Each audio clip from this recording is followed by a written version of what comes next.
Hello and welcome to one of hopefully many nutrition education video series for Kettering Health.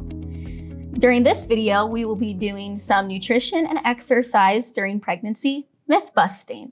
My name is Claire Wilt. I am a registered dietitian with the Kettering Maternal and Fetal Medicine Office. And I'm Meghan Millat, a registered dietitian and certified personal trainer with the Community Outreach Department.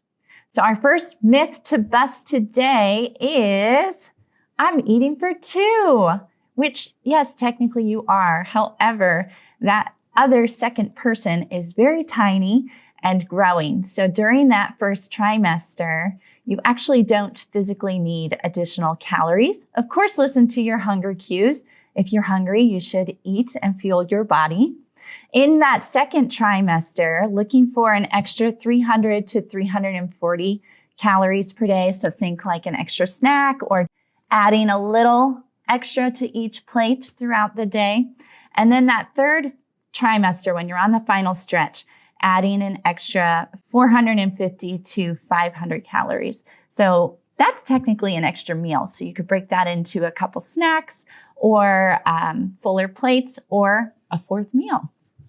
I'm always into snacking. Yes. Well, here's some healthy snack ideas. Most items on here are very colorful, very fibrous, lots of variety. So we want to make those extra calories count, choosing healthful options to get that nutrients for our new little baby on the way.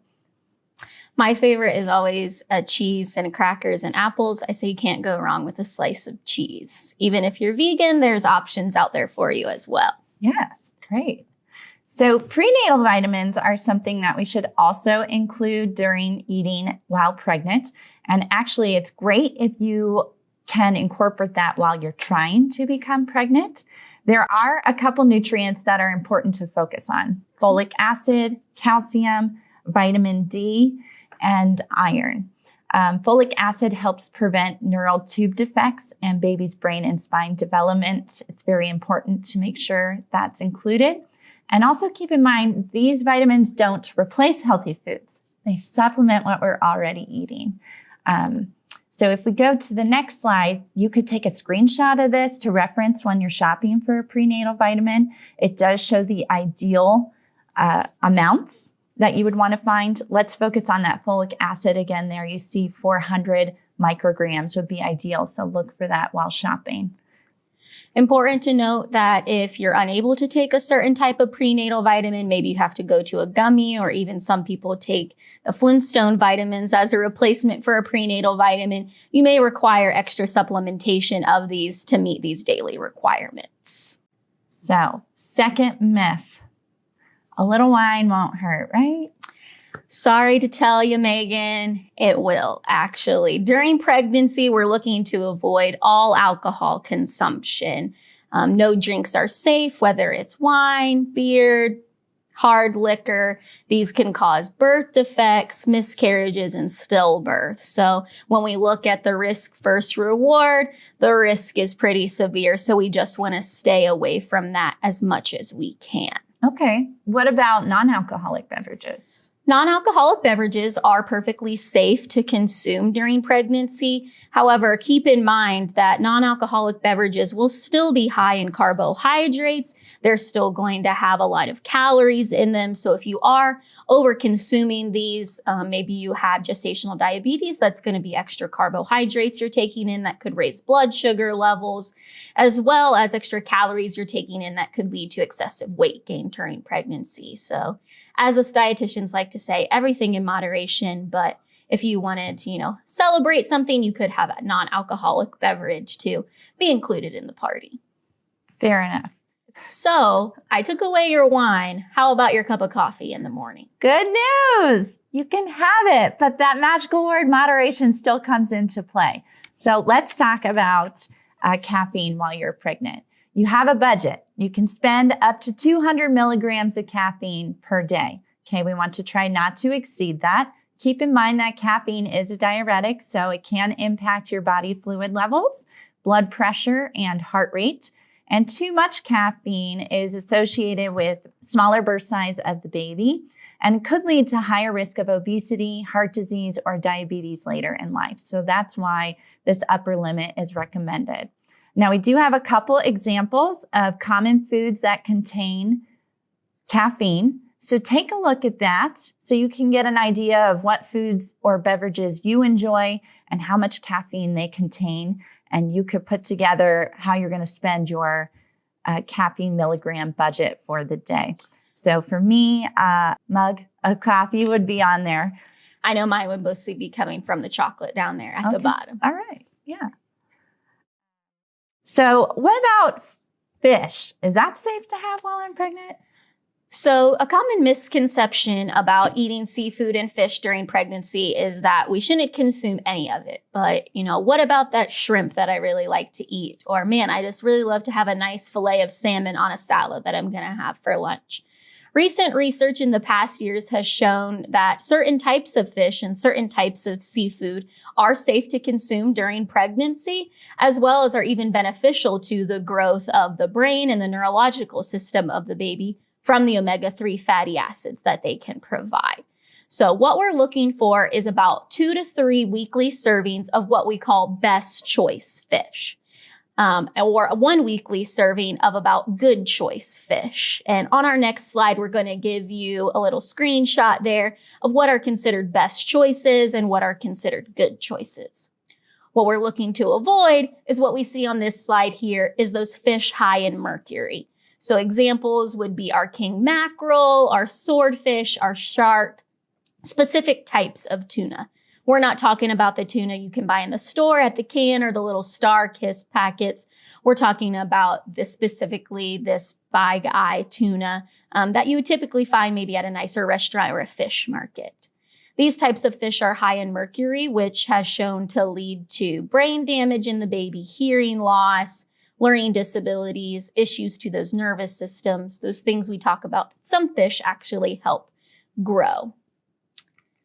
If we look here, here's our best choice fish, our frozen crab, our salmon. Some good choice fish would be the tuna we talked about, even like some halibut, some bluefish, some snapper. Summer's coming up here, so might be out fishing, trying to get some of that good fresh seafood, maybe even on vacation. So this would be a good reference to have. Great. And for those who do enjoy seafood, keep in mind it's important to reach 145 degrees when cooking fish at home. Correct. All right, so let's talk about deli meat then. I've heard that's not safe to have. So I hear from my patients all the time, man, I'm just really craving, a deli turkey sandwich. But I've been told that I can't have deli meat. Or I went to a backyard barbecue and I just really wanted one of those hot dogs off the grill. So one of the myths we are busting today is that you can have deli meat, you can have those hot dogs, but they need to be heated to the proper temperature, just like we talked about with the fish. So they need to be heated all the way through. Heating is one of the only ways to kill the bacteria.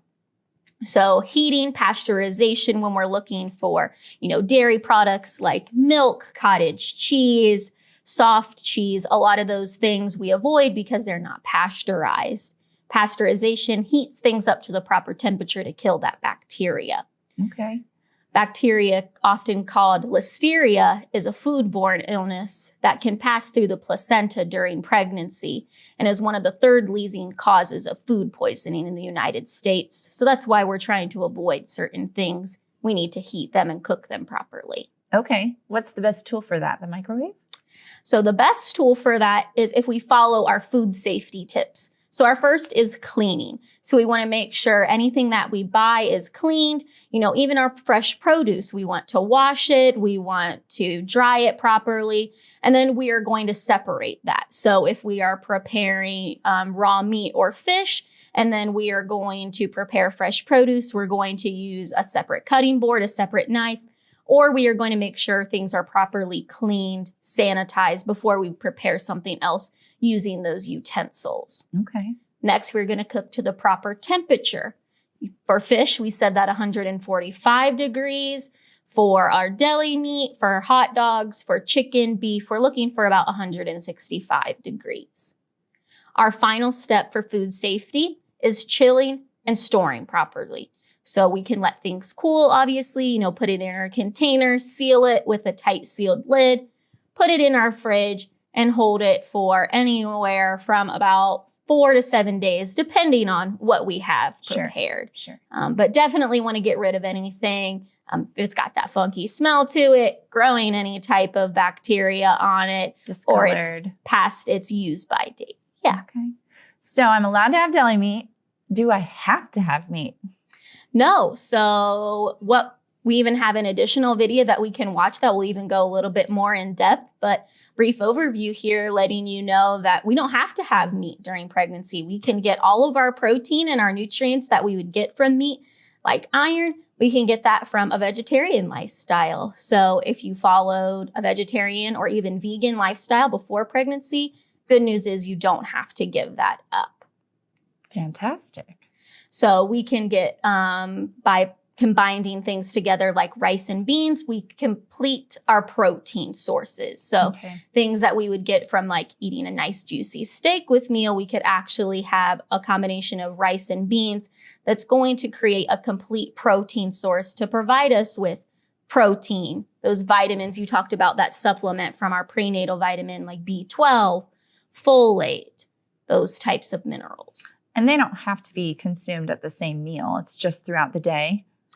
It's actually best to consume them at the same time. Okay. That's more beneficial for the processing in our body. Doesn't have to be consumed, but best option is if we can have them together. It's going to be better for digestion to get that complete protein in one sitting. Makes sense. All right, so moving into allergies then. There's this misconception that, let's say peanuts, that's a common allergen, that folks should avoid those foods while pregnant to try and help make sure their child doesn't develop that allergy. And I'm here to share that's not the case. If it's safe for the mother to consume whatever common allergen food, then it is safe for her to have while pregnant as well.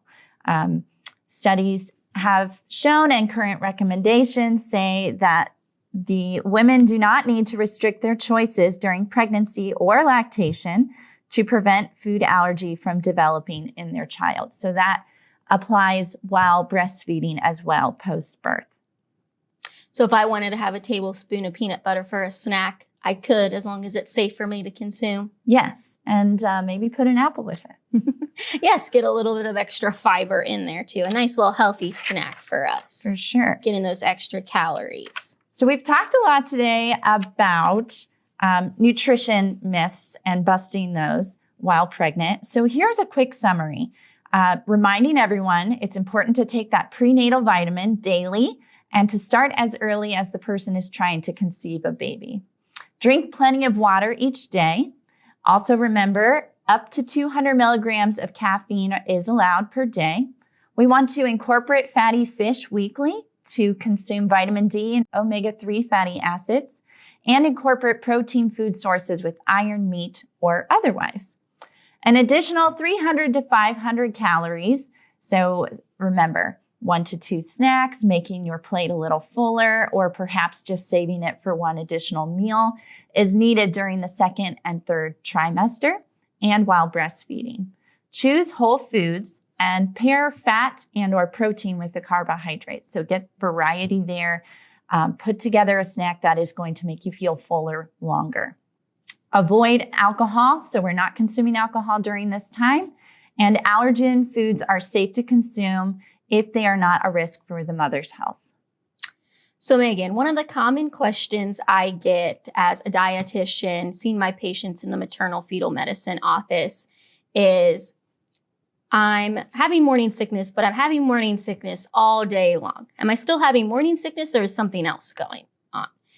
So one of the things I wanted to talk about today is, what is morning sickness? How long can it last? And is there something more serious going on with me if I'm having morning sickness all throughout the day? So next myth we're going to bust, morning sickness. Kind of a little tricky there, right? Because truthfully, morning sickness can happen all throughout the day. So even though we title it morning sickness, we can have it in the afternoon, we can have it in the evening. But typically we see that morning sickness start to subside at the beginning of that second trimester, which is about 12 to 14 weeks. Okay. Unfortunately, though, that's not the case for everyone. So there are some instances where people can develop what we call hyperemesis, which is consistent morning sickness all throughout pregnancy, up to the severe point where we may not be able to be getting in those extra calories that you talked about. We may be only eating once or twice a day. Wow. Hyperemesis can account for about 3% of morning sickness cases in pregnancy. So while rare, it is not uncommon to develop throughout pregnancy. Okay. What do you suggest eating during that time if someone experiences that? So to eat during that, we want to have those smaller, more frequent meals. Actually having something in our system throughout the day can help that nausea and vomiting subside. Very bland foods. We also want to have what we call basic foods. So something that can contribute to nausea is our stomach acid. So what we use to counteract that acid is basic foods. So dairy products, crackers, soup, even things like mashed potatoes. We all love our carbs. So those tend to be the foods that can help settle our stomach, as well as ginger products. So ginger ale, ginger tea, ginger cookies. Now there's even like ginger candies out there. So that could be something maybe we snack on if we're feeling nauseous. Once that subsides, then we can go into eating a meal or snack of more flavorful foods. More substance. Okay. Sometimes we may even be able to take a supplement of B6, has also been known to help with morning sickness as well. Couple options to get started with. That's good. Yeah. So now that my morning sickness has subsided, I'm feeling great in my second trimester, got a lot more energy. I'm ready to go out and exercise. But can I still do my same exercise routine as before I was pregnant? Good news. It's safe to exercise while pregnant. In fact, I recommend it. Yay.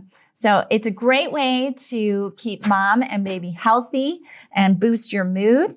Actually, guidelines currently recommend 20 to 30 minutes of exercise per day while pregnant, or 150 minutes of moderate intensity exercise per week.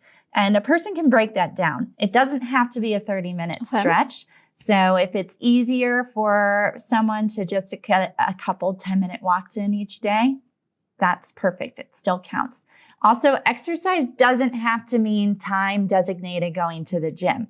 It could be a simple walk. It could be doing yard work, physical chores at home. So keep that in mind. Any movement counts towards exercise in the sense of getting those benefits. So in general, if you were exercising before, you likely may be able to maintain that activity with a couple exceptions that we'll cover. But it's very important to listen to your body. If something you used to do now doesn't feel so great, don't do it. Find a substitution, alternative, talk to your physician, see if they have any suggestions as to why that might not be feeling good to you.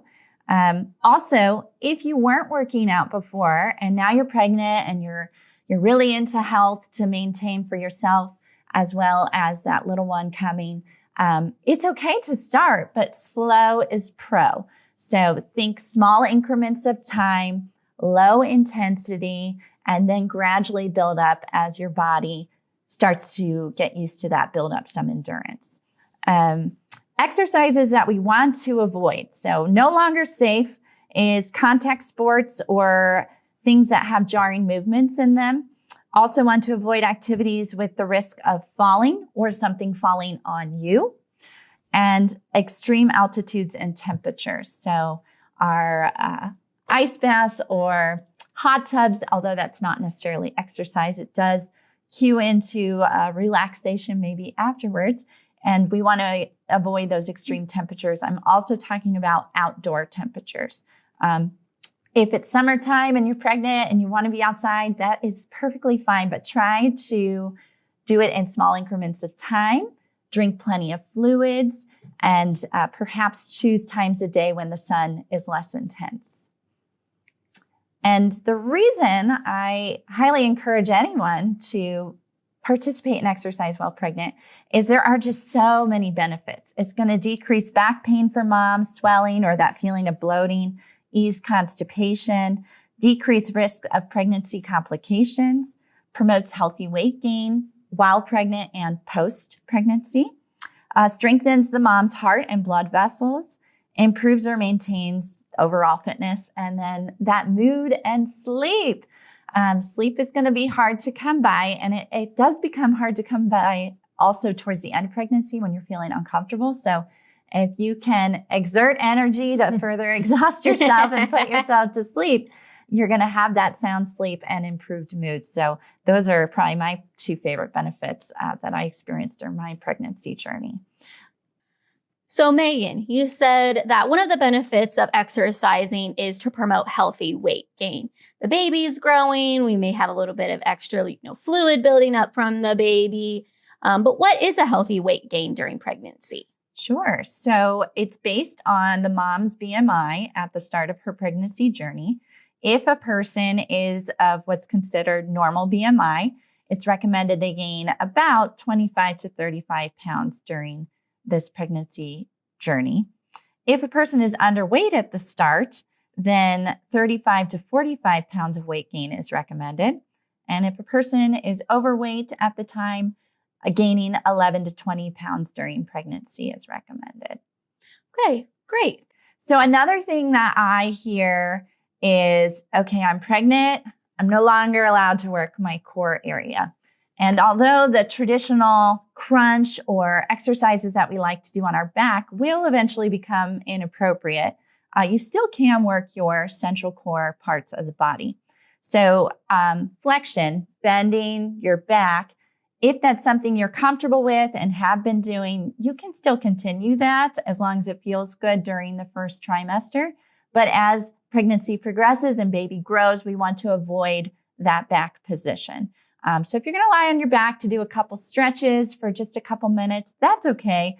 But choosing to work your core in different ways is best. So think planks, think working your obliques, things that lightly go side to side, still avoiding major twisting. But those would be some alternatives to a typical crunch movement. Okay. And what if I'm not more of an ab workout, but I want to, lift some weights, do some strength training to keep my muscles built up? Yeah, start your mom arms early. So resistance training is okay while pregnant, but kind of like we talked about earlier, making sure we're avoiding risk of falling or items falling on us. So you might need to modify your choice of equipment. Hand weights are great, resistance bands also great, as well as just using your body weight. And then in terms of how much weight can I lift? Of course, that's going to be different for every person because they have a different starting point. But I would recommend start thinking in terms of endurance. So lighter weight, more repetitions, rather than maximal strength where we're exerting because we're lifting a very heavy amount of weight.